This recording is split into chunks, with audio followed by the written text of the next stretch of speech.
The Man with the Twisted Lip, a Sherlock Holmes story by Sir Arthur Conan Doyle. Isa Whitney, brother of the late Elias Whitney, D.D., principal of the Theological College of St. George, CSS, was much addicted to opium. The habit grew upon him, as I understand, from some foolish freak when he was at college. For having read De Quincey's description of his dreams and sensations, he had drenched his tobacco with laudanum in an attempt to produce the same effects. He found, as so many more have done, that the practice is easier to attain than to get rid of, and for many years he continued to be a slave to the drug, an object of mingled horror and pity to his friends and relatives. I can see him now, with yellow pasty face, drooping lids, and pinpoint pupils, all huddled in a chair, the wreck and ruin of a noble man. One night, it was in June, '89, there came a ring to my bell, about the hour when a man gives his first yawn and glances at the clock. I sat up in my chair and my wife laid her needlework down in her lap and made a little face of disappointment. "A patient," said she. "You'll have to go out." I groaned, for I was newly come back from a weary day. We heard the door open, a few hurried words, and then quick steps upon the linoleum. Our own door flew open and a lady, clad in some dark-colored stuff, with a black veil, entered the room. "You will excuse my calling so late," she began, and then, suddenly losing her self-control, she ran forward, threw her arms about my wife's neck, and sobbed upon her shoulder. "Oh, I'm in such trouble," she cried. "I do so want a little help." "Why?" said my wife, pulling up her veil. "It is Kate Whitney. How you startled me, Kate. I had not an idea who you were when you came in." "I didn't know what to do, so I came straight to you." That was always the way. Folk who were in grief came to my wife like birds to a lighthouse. "It was very sweet of you to come. Now you must have some wine and water, and sit here comfortably and tell us all about it. Or should you rather that I sent James off to bed?" "Oh, no, no, I want the doctor's advice and help too. It's about Isa. He has not been home for 2 days.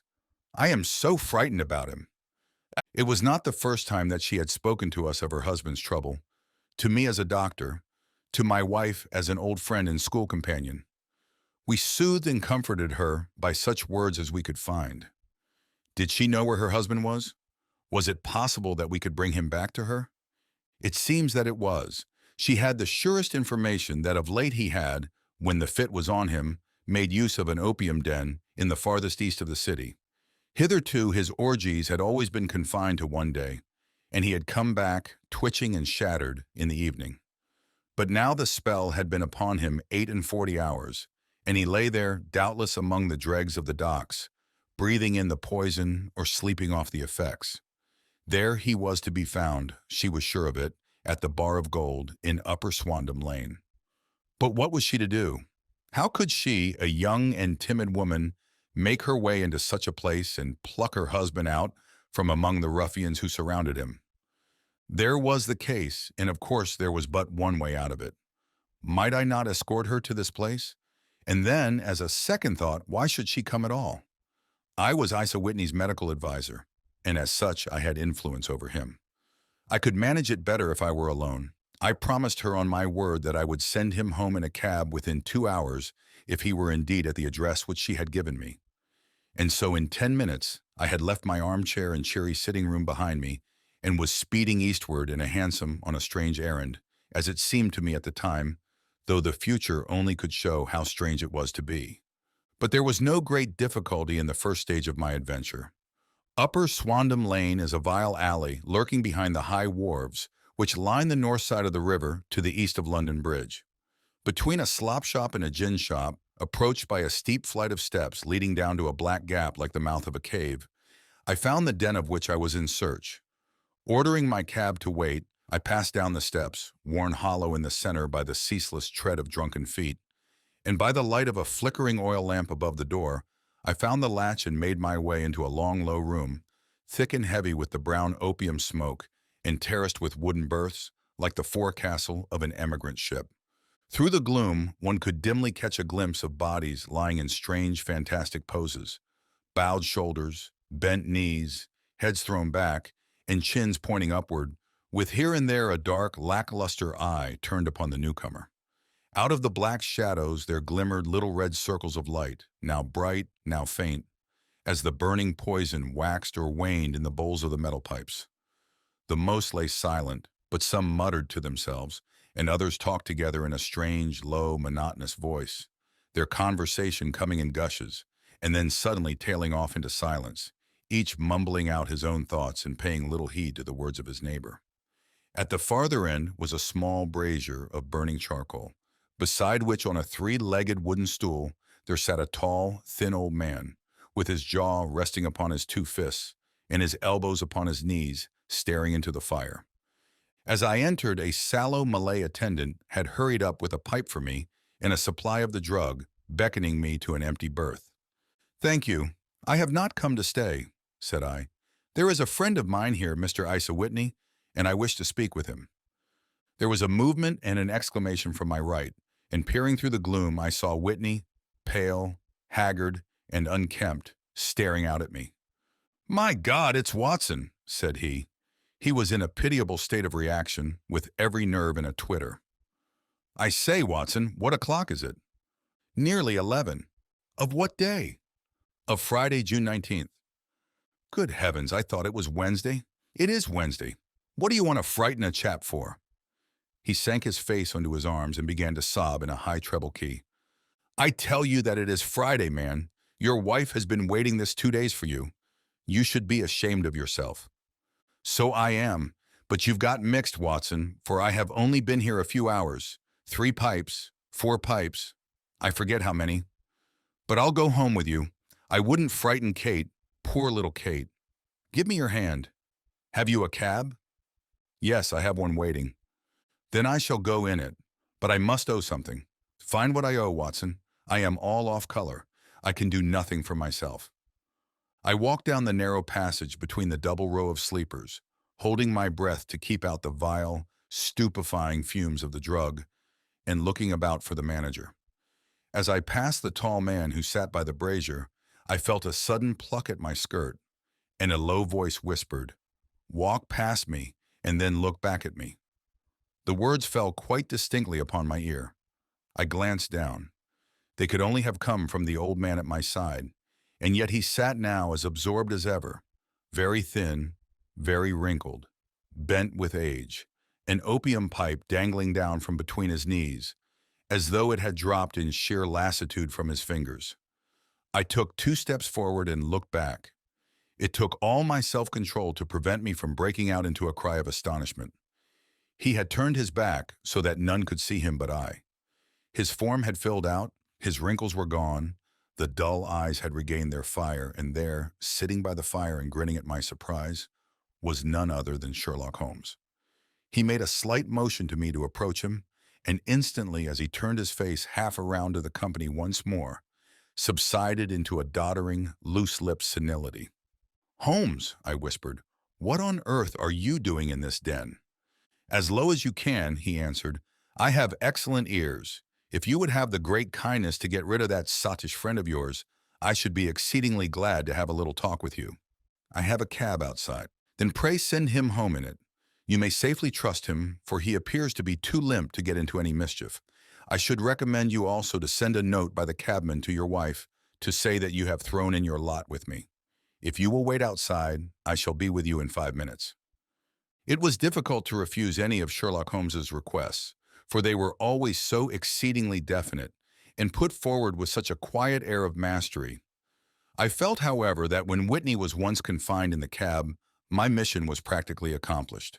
And for the rest, I could not wish anything better than to be associated with my friend in one of those singular adventures which were the normal condition of his existence. In a few minutes I had written my note, paid Whitney's bill, led him out to the cab, and seen him driven through the darkness. In a very short time a decrepit figure had emerged from the opium den, and I was walking down the street with Sherlock Holmes.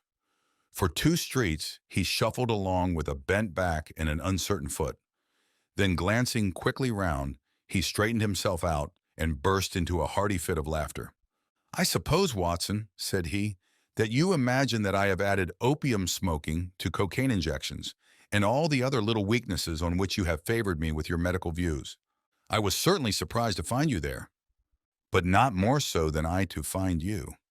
I came to find a friend, and I to find an enemy. An enemy? Yes, one of my natural enemies, or shall I say my natural prey.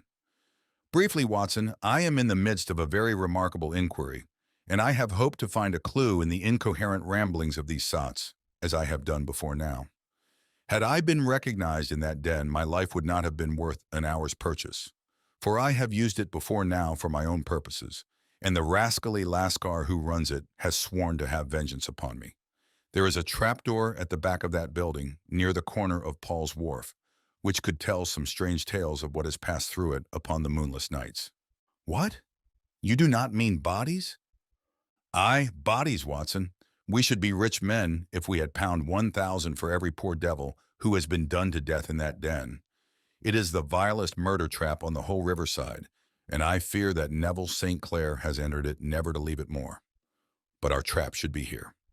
He put his two forefingers between his teeth and whistled shrilly, a signal which was answered by a similar whistle from the distance, followed shortly by the rattle of wheels and the clink of horses' hoofs. "Now, Watson," said Holmes, as a tall dog-cart dashed up through the gloom, throwing out two golden tunnels of yellow light from its side lanterns, "you'll come with me, won't you?" "If I can be of use." "Oh, a trusty comrade is always of use, and a chronicler still more so. My room at the Cedars is a double-bedded one." "The Cedars?" "Yes, that is Mr. St. Clair's house. I am staying there while I conduct the inquiry." "Where is it, then?" "Near Lee, in Kent. We have a 7-mile drive before us." "But I am all in the dark." "Of course you are. You'll know all about it presently. Jump up here." "All right, John, we shall not need you. Here's half a crown. Look out for me tomorrow about 11. Give her her head. So long, then." He flicked the horse with his whip, and we dashed away through the endless succession of somber and deserted streets, which widened gradually until we were flying across a broad balustraded bridge, with the murky river flowing sluggishly beneath us. Beyond lay another dull wilderness of bricks and mortar, its silence broken only by the heavy regular footfall of the policeman, or the songs and shouts of some belated party of revelers. A dull rack was drifting slowly across the sky, and a star or two twinkled dimly here and there through the rifts of the clouds.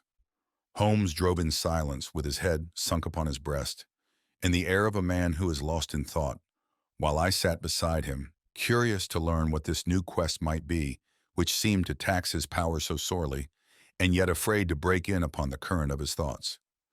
We had driven several miles, and were beginning to get to the fringe of the belt of suburban villas, when he shook himself, shrugged his shoulders, and lit up his pipe with the air of a man who has satisfied himself that he is acting for the best. "You have a grand gift of silence, Watson," said he. "It makes you quite invaluable as a companion. 'Pon my word, it is a great thing for me to have someone to talk to, for my own thoughts are not over-pleasant. I was wondering what I should say to this dear little woman tonight when she meets me at the door. You forget that I know nothing about it. I shall just have time to tell you the facts of the case before we get to Lee. It seems absurdly simple, and yet somehow I can get nothing to go upon. There's plenty of thread, no doubt, but I can't get the end of it into my hand. Now I'll state the case clearly and concisely to you, Watson, and maybe you can see a spark where all is dark to me." "Proceed, then." "Some years ago, to be definite, in May 1884, there came to Lee a gentleman, Neville St. Clair by name, who appeared to have plenty of money. He took a large villa, laid out the grounds very nicely, and lived generally in good style. By degrees he made friends in the neighborhood, and in 1887 he married the daughter of a local brewer, by whom he now has 2 children. He had no occupation, but was interested in several companies, and went into town as a rule in the morning, returning by the 5:14 from Cannon Street every night.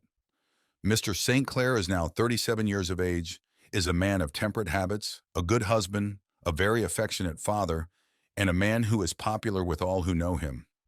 I may add that his whole debts at the present moment, as far as we have been able to ascertain, amount to pound 8810s, while he has pound 220 standing to his credit in the Capital and Counties Bank. There is no reason, therefore, to think that money troubles have been weighing upon his mind. Last Monday, Mr. Neville St. Clair went into town rather earlier than usual, remarking before he started that he had 2 important commissions to perform, and that he would bring his little boy home a box of bricks.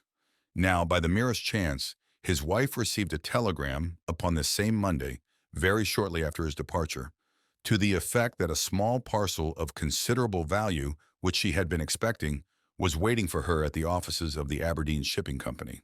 Now, if you are well up in your London, you will know that the office of the company is in Fresno Street, which branches out of Upper Swandam Lane, where you found me tonight. Mrs. St. Clair had her lunch, started for the city, did some shopping, proceeded to the company's office, got her packet, and found herself at exactly 4:35 walking through Swandam Lane on her way back to the station. Have you followed me so far? It is very clear. If you remember, Monday was an exceedingly hot day, and Mrs. St. Clair walked slowly, glancing about in the hope of seeing a cab, as she did not like the neighborhood in which she found herself. While she was walking in this way down Swandam Lane, she suddenly heard an ejaculation or cry, and was struck cold to see her husband looking down at her, and, as it seemed to her, beckoning to her from a second-floor window. The window was open, and she distinctly saw his face, which she describes as being terribly agitated. He waved his hands frantically to her, and then vanished from the window so suddenly that it seemed to her that he had been plucked back by some irresistible force from behind. One singular point which struck her quick feminine eye was that although he wore some dark coat, such as he had started to town in, he had on neither collar nor necktie. Convinced that something was amiss with him, she rushed down the steps, for the house was none other than the opium den in which you found me tonight, and running through the front room, she attempted to ascend the stairs which led to the first floor. At the foot of the stairs, however, she met this Lascar scoundrel of whom I have spoken, who thrust her back and, aided by a Dane, who acts as assistant there, pushed her out into the street. Filled with the most maddening doubts and fears, she rushed down the lane and, by rare good fortune, met in Fresno Street a number of constables with an inspector, all on their way to their beat. The inspector and two men accompanied her back, and in spite of the continued resistance of the proprietor, they made their way to the room in which Mr. St. Clair had last been seen. There was no sign of him there. In fact, in the whole of that floor there was no one to be found save a crippled wretch of hideous aspect, who, it seems, made his home there. Both he and the Lascar stoutly swore that no one else had been in the front room during the afternoon. So determined was their denial that the inspector was staggered, and had almost come to believe that Mrs. St. Clair had been deluded when, with a cry, she sprang at a small deal box which lay upon the table and tore the lid from it. Out there fell a cascade of children's bricks. It was the toy which he had promised to bring home. This discovery, and the evident confusion which the cripple showed, made the inspector realize that the matter was serious. The rooms were carefully examined, and results all pointed to an abominable crime.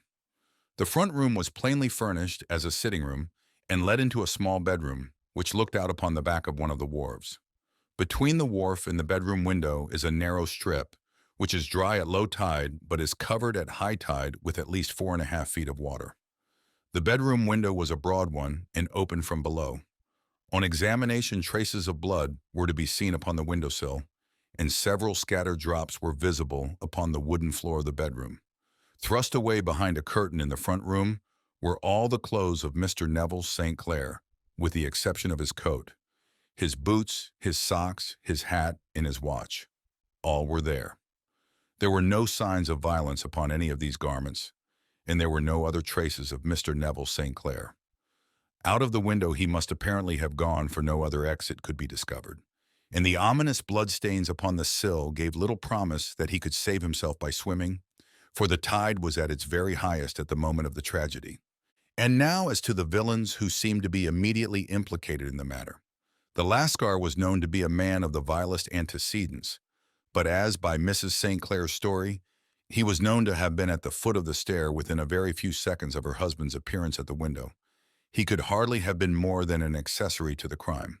His defense was one of absolute ignorance, and he protested that he had no knowledge as to the doings of Hugh Boone, his lodger, and that he could not account in any way for the presence of the missing gentleman's clothes. So much for the Lascar manager.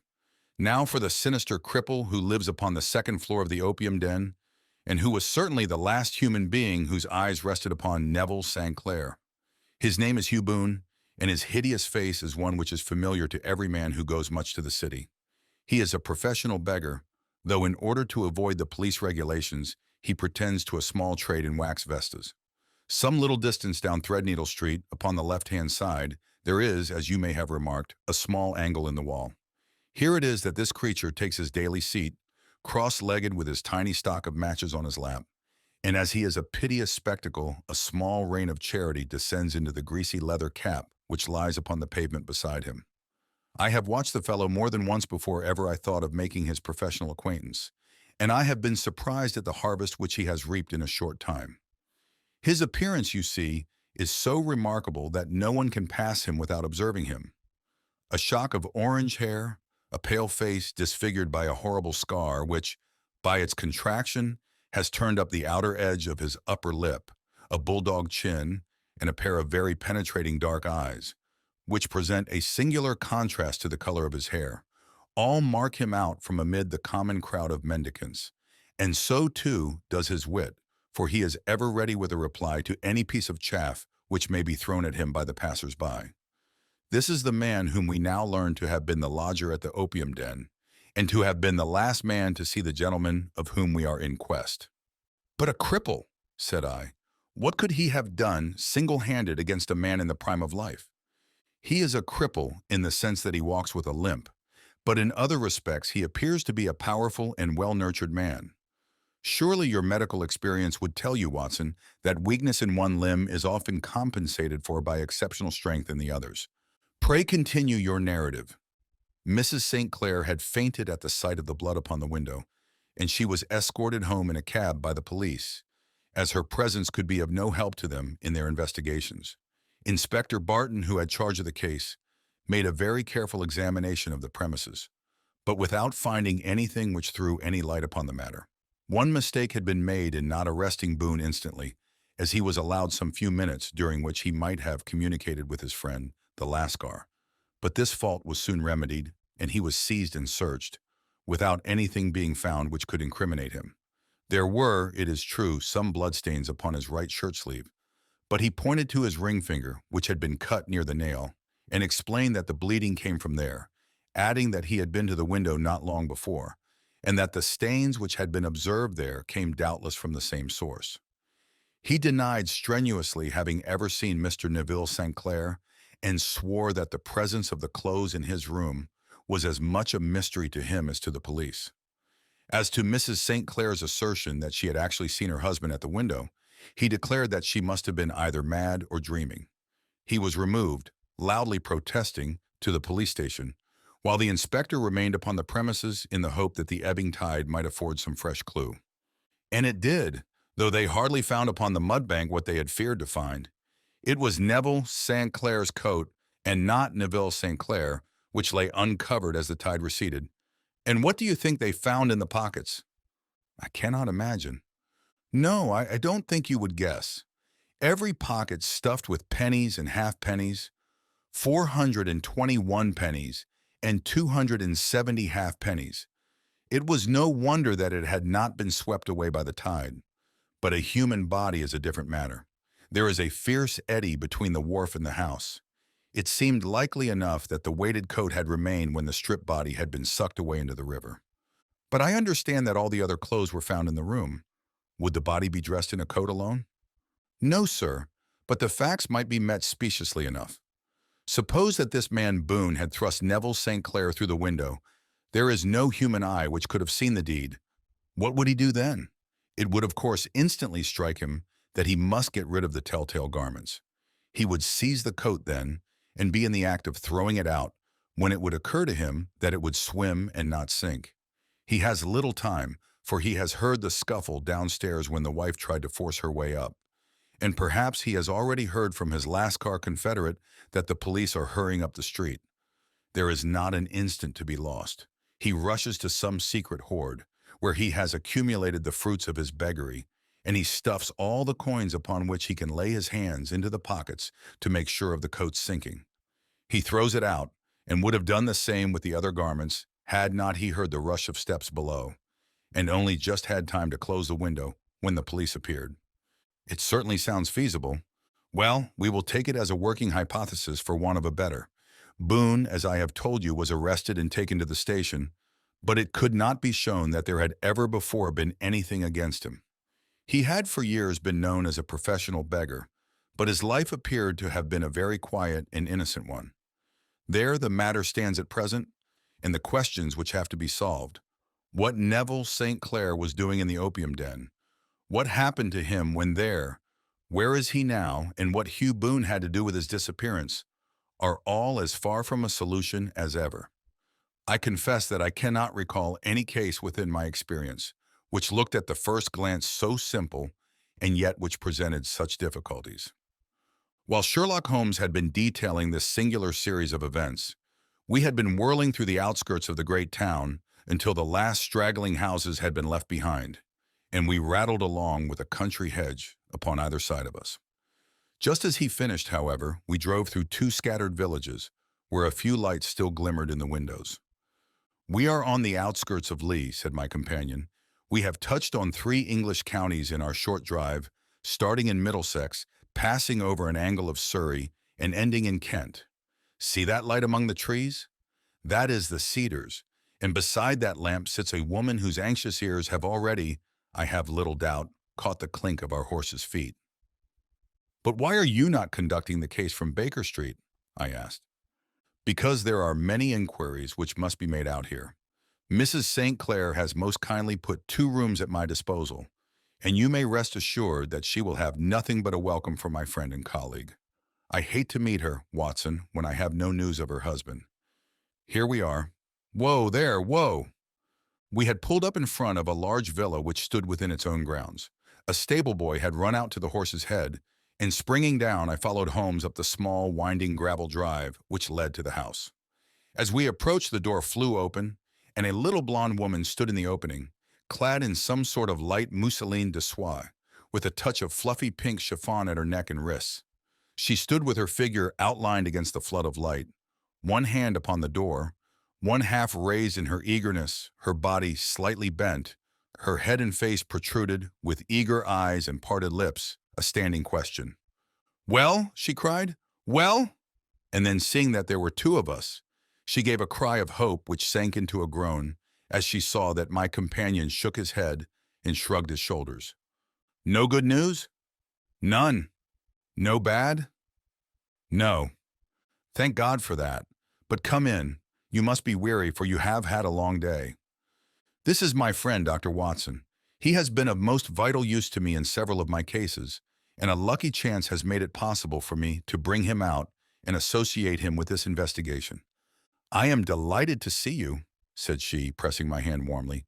"You will, I am sure, forgive anything that may be wanting in our arrangements, when you consider the blow which has come so suddenly upon us." "My dear madam," said I am an old campaigner, and if I were not, I can very well see that no apology is needed.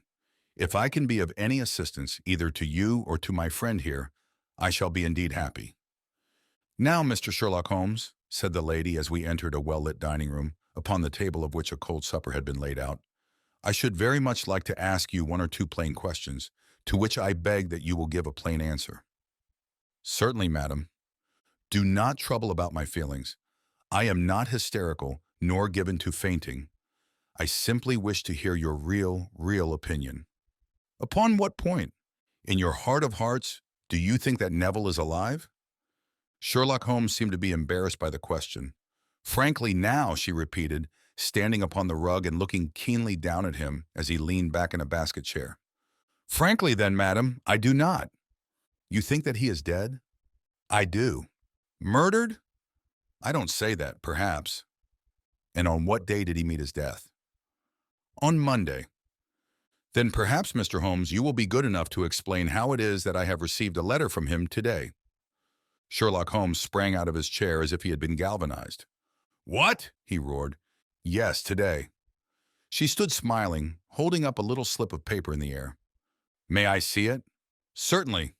He snatched it from her in his eagerness, and smoothing it out upon the table, he drew over the lamp and examined it intently.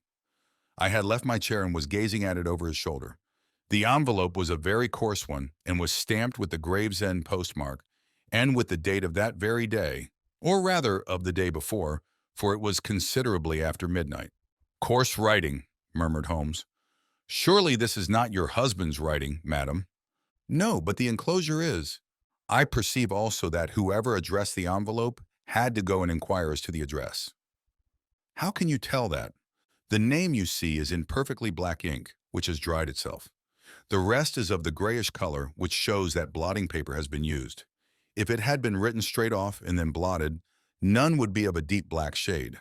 This man has written the name, and there has then been a pause before he wrote the address, which can only mean that he was not familiar with it. It is, of course, a trifle, but there is nothing so important as trifles. Let us now see the letter. Ha! There has been an enclosure here. Yes, there was a ring, his signet ring. And you are sure that this is your husband's hand?" "One of his hands." "One? His hand when he wrote hurriedly. It is very unlike his usual writing, and yet I know it well." "Dearest, do not be frightened. All will come well. There is a huge error which it may take some little time to rectify. Wait in patience. Neville. Written in pencil upon the flyleaf of a book, octavo size, no watermark. Posted today in Gravesend by a man with a dirty thumb. Ha! And the flap has been gummed, if I am not very much in error, by a person who had been chewing tobacco. And you have no doubt that it is your husband's hand, madam?" "None. Neville wrote those words."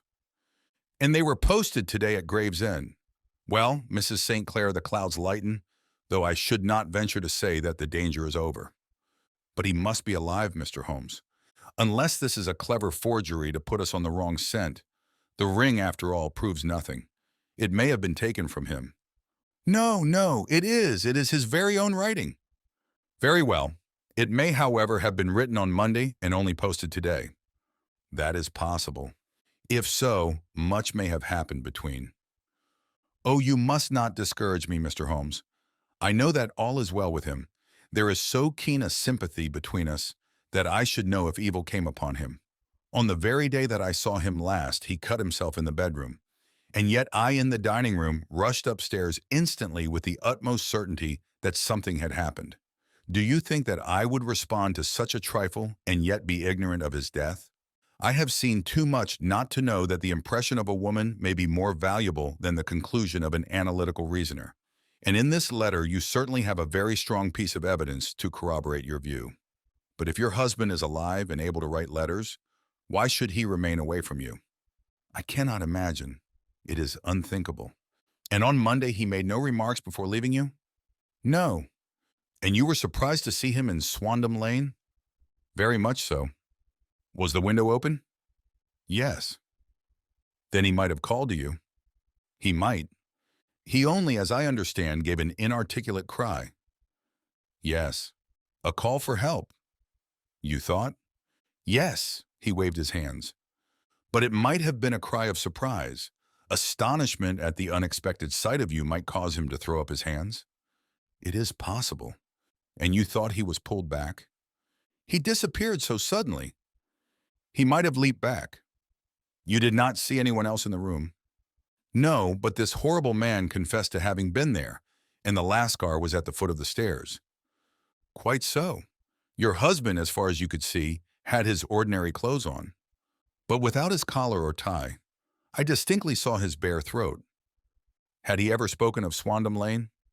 "Never." "Had he ever showed any signs of having taken opium?" "Never."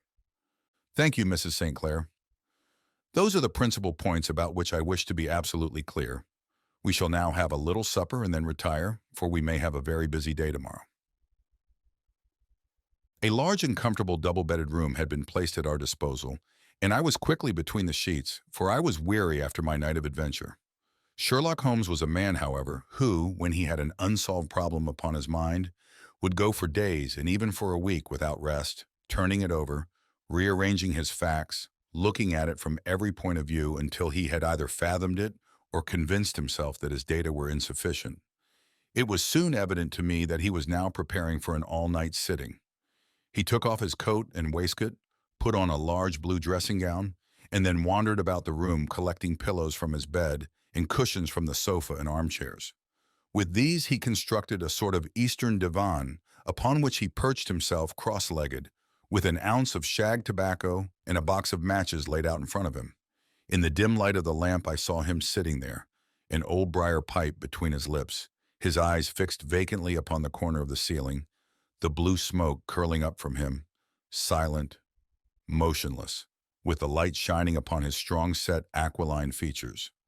So he sat as I dropped off to sleep, and so he sat when a sudden ejaculation caused me to wake up, and I found the summer sun shining into the apartment. The pipe was still between his lips, the smoke still curled upward, and the room was full of a dense tobacco haze. But nothing remained of the heap of shag which I had seen upon the previous night. "Awake, Watson?" he asked. "Yes." "Game for a morning drive?" "Certainly." "Then dress. No one is stirring yet, but I know where the stable boy sleeps, and we shall soon have the trap out." He chuckled to himself as he spoke, his eyes twinkled, and he seemed a different man to the somber thinker of the previous night. As I dressed, I glanced at my watch. It was no wonder that no one was stirring. It was 25 minutes past 4. I had hardly finished when Holmes returned with the news that the boy was putting in the horse. "I want to test a little theory of mine," said he, pulling on his boots. "I think, Watson, that you are now standing in the presence of one of the most absolute fools in Europe. I deserve to be kicked from here to Charing Cross. But I think I have the key of the affair now." "And where is it?" I asked, smiling. "In the bathroom," he answered. "Oh yes, I am not joking," he continued, seeing my look of incredulity. "I have just been there, and I have taken it out, and I have got it in this Gladstone bag. Come on, my boy, and we shall see whether it will not fit the lock." We made our way downstairs as quietly as possible, and out into the bright morning sunshine. In the road stood our horse and trap, with the half-clad stable boy waiting at the head. We both sprang in, and away we dashed down the London road. A few country carts were stirring, bearing in vegetables to the metropolis, but the lines of villas on either side were as silent and lifeless as some city in a dream. "It has been in some points a singular case," said Holmes, flicking the horse on into a gallop. "I confess that I have been as blind as a mole, but it is better to learn wisdom late than never to learn it at all." In town, the earliest risers were just beginning to look sleepily from their windows as we drove through the streets of the Surrey side. Passing down the Waterloo Bridge Road, we crossed over the river, and dashing up Wellington Street, wheeled sharply to the right, and found ourselves in Bow Street. Sherlock Holmes was well known to the force, and the two constables at the door saluted him. One of them held the horse's head, while the other let us in. "Who is on duty?" asked Holmes. "Inspector Bradstreet, sir." "Ah, Bradstreet, how are you?" A tall, stout official had come down the stone-flagged passage in a peaked cap and frog jacket. "I wish to have a quiet word with you, Bradstreet." "Certainly, Mr. Holmes. Step into my room here." It was a small, office-like room, with a huge ledger upon the table, and a telephone projecting from the wall. The inspector sat down at his desk. "What can I do for you, Mr. Holmes?" "I called about that beggar man, Boone, the one who was charged with being concerned in the disappearance of Mr. Neville St. Clair of Lee." "Yes, he was brought up and remanded for further inquiries." "So I heard. You have him here?" "In the cells." "Is he quiet?" "Oh, he gives no trouble, but he is a dirty scoundrel." "Dirty?" "Yes, it is all we can do to make him wash his hands, and his face is as black as a tinker's. Well, when once his case has been settled, he will have a regular prison bath, and I think if you saw him, you would agree with me that he needed it." "I should like to see him very much." "Would you?" "That is easily done. Come this way. You can leave your bag." "No, I think that I'll take it." "Very good. Come this way, if you please." He led us down a passage, opened a barred door, passed down a winding stair, and brought us to a whitewashed corridor with a line of doors on each side. "The third on the right is his," said the inspector. "Here it is." He quietly shot back a panel in the upper part of the door and glanced through. "He is asleep," said he. "You can see him very well." We both put our eyes to the grating. The prisoner lay with his face towards us, in a very deep sleep, breathing slowly and heavily. He was a middle-sized man, coarsely clad, as became his calling, with a colored shirt protruding through the rent in his tattered coat. He was, as the inspector had said, extremely dirty, but the grime which covered his face could not conceal its repulsive ugliness. A broad wheal from an old scar ran right across it from eye to chin, and by its contraction had turned up one side of the upper lip, so that 3 teeth were exposed in a perpetual snarl. A shock of very bright red hair grew low over his eyes and forehead. "He's a beauty, isn't he?" said the inspector. "He certainly needs a wash," remarked Holmes. "I had an idea that he might, and I took the liberty of bringing the tools with me." He opened the Gladstone bag as he spoke, and took out, to my astonishment, a very large bath sponge. He, you are a funny one," chuckled the inspector. "Now, if you will have the great goodness to open that door very quietly, we will soon make him cut a much more respectable figure." "Well, I don't know why not," said the inspector. "He doesn't look a credit to the Bow Street cells, does he?" He slipped his key into the lock, and we all very quietly entered the cell. The sleeper half turned and then settled down once more into a deep slumber. Holmes stooped to the water jug, moistened his sponge, and then rubbed it twice vigorously across and down the prisoner's face. "Let me introduce you," he shouted, "to Mr. Neville St. Clair of Lee in the county of Kent. Never in my life have I seen such a sight." The man's face peeled off under the sponge like the bark from a tree. Gone was the coarse brown tint. Gone, too, was the horrid scar which had seamed it across, and the twisted lip which had given the repulsive sneer to the face. A twitch brought away the tangled red hair, and there, sitting up in his bed, was a pale, sad-faced, refined-looking man, black-haired and smooth-skinned, rubbing his eyes and staring about him with sleepy bewilderment. Then, suddenly realizing the exposure, he broke into a scream and threw himself down with his face to the pillow. "Great heavens, ye Holmes!" cried the inspector. "It is indeed the missing man. I know him from the photograph." The prisoner turned with the reckless air of a man who abandons himself to his destiny. "Be it so," said he. "And pray, what am I charged with?" "With making away with Mr. Neville St. "Oh, come, you can't be charged with that unless they make a case of attempted suicide of it," said the inspector with a grin. "Well, I have been 27 years in the force, but this really takes the cake. If I am Mr. Neville St. Clair, then it is obvious that no crime has been committed, and that therefore I am illegally detained." "No crime, but a very great error has been committed," said Holmes. "You would have done better to have trusted your wife." "It was not the wife, it was the children," groaned the prisoner. "God help me, I would not have them ashamed of their father. My God, what an exposure! What can I do?" Sherlock Holmes sat down beside him on the couch and patted him kindly on the shoulder. "If you leave it to a court of law to clear the matter up," said he, "of course you can hardly avoid publicity. On the other hand, if you convince the police authorities that there is no possible case against you, I do not know that there is any reason that the details should find their way into the papers. Inspector Bradstreet would, I am sure, make notes upon anything which you might tell us and submit it to the proper authorities. The case would then never go into court at all." "God bless you!" cried the prisoner passionately. "I would have endured imprisonment, aye, even execution, rather than have left my miserable secret as a family blot to my children. You are the first who have ever heard my story. My father was a schoolmaster in Chesterfield, where I received an excellent education. I traveled in my youth, took to the stage, and finally became a reporter on an evening paper in London. One day my editor wished to have a series of articles upon begging in the metropolis, and I volunteered to supply them. There was the point from which all my adventures started. It was only by trying begging as an amateur that I could get the facts upon which to base my articles. When an actor, I had, of course, learned all the secrets of making up, and had been famous in the green room for my skill. I took advantage now of my attainments.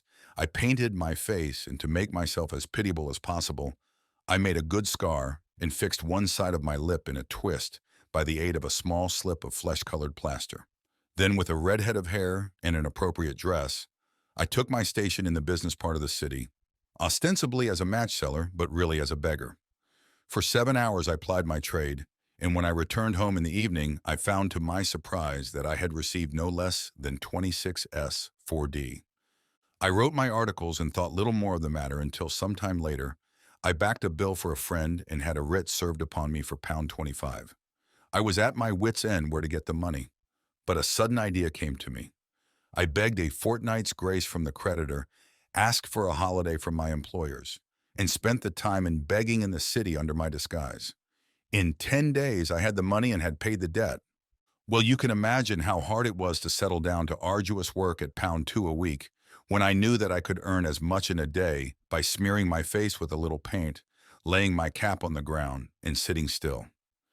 It was a long fight between my pride and the money, but the dollars won at last, and I threw up reporting and sat day after day in the corner which I had first chosen, inspiring pity by my ghastly face and filling my pockets with coppers. Only one man knew my secret. He was the keeper of a low den in which I used to lodge in Swandam Lane, where I could every morning emerge as a squalid beggar, and in the evenings transform myself into a well-dressed man about town. This fellow, a Lascar, was well paid by me for his rooms, so that I knew that my secret was safe in his possession. Well, very soon I found that I was saving considerable sums of money. I do not mean that any beggar in the streets of London could earn £700 a year, which is less than my average takings.